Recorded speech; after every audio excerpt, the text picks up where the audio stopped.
Like he said earlier, buying a land, building a house, it's an expensive venture. Sure. And that is the reason why in Nigeria, a graduate, for instance, cannot aspire to own a house in the next 20 years of his life. Whereas in other climes... These days, he can't even rent. In other climes, he leaves school, the first thing he sorts out when he gets a job is his mortgage. So he moves into his own house and he pays for it over 25, 30 years. But that doesn't exist here. I'll tell you why that happens over there. Over there, like I said, they're a collectivist system. And then they build mass housing. Mm-hmm. Anytime you are not building mass, you can't bring costs down. It's simple economics, just like you want to buy retail or you buy wholesale. So what happens when you deal with mass housing is that you bulk purchase your materials. You standardize. For example, we learned some months ago that federal government is planning to build 10,000 housing units per state. Mm-hmm. If that happens, that is 360,000 housing units at once. I've done some calculations. We will need, on the average of about 9 doors per house. Per house. We will need over 300,000 doors. No, we will need over 3 million doors. A lot of work for the carpenters. And just doors. So already what happens is that we create an industry, because the moment you can do, and at the average rate of 30,000 naira, those doors will come to over 90 billion all over just for the doors. Nigeria, just for the doors. So we already create an industry. We're talking of doors alone. We have not even talked of cabinets. We have not talked about windows. We have not talked of the roofing material. When we decide to focus, and by the way, housing is a social issue. You know, there's the economic part of it, but it's a social issue which will eventually generate some economic rewards and value, because presently construction is probably the largest employer of labor, and you employ professionals, you employ artisans, you employ laborers. Mm-hmm. Then food vendors will come and sell pure water sellers, and some people will come and sell recharge cards, and then they will have money to pay their children's school fees, and everything just goes round and round. So until as a nation we decide to focus and do mass housing, we shouldn't expect costs to come down, because really there are no low-cost cement, no low-cost iron rods, no low-cost sand, and that's why we can't. From what you're saying now, it looks like it's only government that can do this. No, not just government. I think corporations too can do it, and it has to do with our financing system. When I served in the last administration of Babatunde Raji Fashola as Commissioner for Fiscal Planning, the Lagos homes were built through savings made by government. Through savings. I'm not sure as a nation we have really cultivated the art and science of savings. I think it was Clement Stone that said, if you cannot save money, the seeds of greatness are not in you. So, as a nation, if we want to be great, we must first cultivate that habit of savings. And it is from those savings that we are able to invest in our own people. Those houses are not just bricks. They're about shelter or homes for our own people to protect lives. That's the way I think we can go. Okay, let's look at that other part about the government building houses, even the cooperatives building the houses. The question now will be allocation as against sale or against rent. We haven't talked about rent yet, since we're talking about housing. But let's look at this bit: allocation, sale, or rent. How would that work? I'll give you an example. I think it was government or a cooperative or a corporation built an estate in Abuja. Some colleagues wanted to get 2 for themselves. And by the time they got there, one succeeded because he went early. But by the time he now told his other colleagues in his office, and they now went there to get. Guess what? They were all sold out. Some politicians had come in to buy 10 apiece. 10 apiece, 5 apiece, 20 apiece.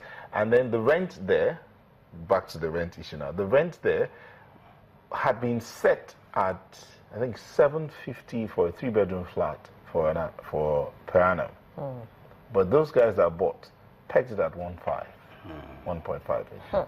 So double. 10,000 housing units by the federal government.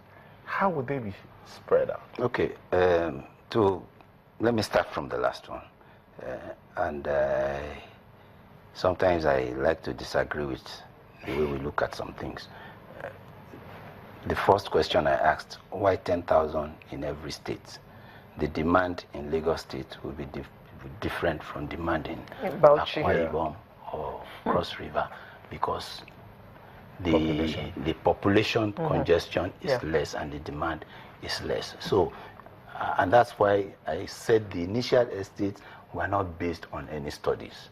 I am aware now that some studies are being made, and as studies are being made, we'll begin to discover who needs what and at what place. But truth is that until we do something about our system, it's people would like to pirate that system. They wait until government finishes building at a lower rate and then they buy. While we were working on Lagos, sell at a premium. Yes, while we were working on Lagos homes, we developed a system. We fused it into the rules and regulations guiding it. Now, first, you must be a first-time home owner. So, if anyone had a house before, you couldn't buy, and you are going to swear to an affidavit. Oh, you can lie if you want, but the day you are caught, you forfeit it. So, we must begin to put some of these measures, because we've done this over the years. It happened in Festac, it happened in Jakonde, it will happen if we don't do anything about it. You will find people who are more privileged, see it as some kind of their own investment, and want to prey on the people who we think need the houses. So I think that's about our system. And definitely 10,000 is not sufficient. You know that when government does things like this, it's only taking leadership and asking others to follow. But I can tell you that if 360,000 housing units are happening at once in this country, wherever they are located, it will create a housing industry that will have standardized all materials. And people who now want to do similar things can go to those industries and book, and prices will begin to fall gradually. I agree that it's not everybody that might be able to own, as in outrightly own, buy a house or a home, as the case may be. So let's look at the issue of rent, because when you want to talk sustainable housing, or mortgage. Rent or mortgage. When you want to talk sustainable housing, you have to include that bit as well. So far, we've had issues of fluctuating rent, skyrocketing rents. Someone did a study, and he said, according to him, about 60% of the houses in some parts of Abuja are empty because the rents are too high. He said if in Lekki Phase 1, about 40% of the houses there are empty because the rents are too high and they can't sell, besides the other challenges that there might be. So that issue of rent, what can be done about it? Without necessarily having to wait for this other mass housing to be done, what can be done about the rent?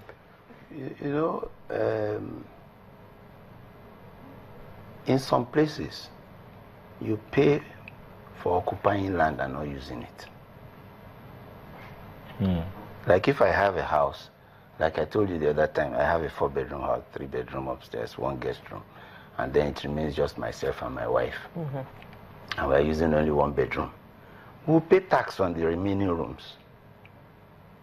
That's why when you go to London, somebody tells you he's living in London. He's living in just 1 room of a 4-bedroom house. So you tax things like that, so that you know why those people are leaving those houses unoccupied. It's because they have something else to live on. So it's not really an investment for them. They got some loose money somewhere, and they can afford to tie it down. So look, our system must be healed. It's a sick system. It's a system where we think only about individuals. And what all of us struggle for, never mind whoever, what all of us struggle for is, just let me get there and sort myself out. And that's what is giving us what we have now. And until we really visit that. Going back to your case, in other climes, you would take in students, for instance, who will take 1 room each and pay rent for it. Yes. But issues of trust arise in this environment all the time. But sorry, we have to build it. We have to build it. If we don't try, and the reason that people get away with breaking trust also is because of our judicial system. I watch a program on the TV, and it's an American program, and you see people take themselves to court for $100, yes, $50, and it's done with dispatch. So once you know you can't cheat me and go scot-free, you will toe the line. Thank you very much, Tony Ayin, the physical planning consultant and development advisor. Thank you for speaking with us. We've been talking sustainable housing for all. Sunrise will be back in a moment to look at some other matter. Don't go away.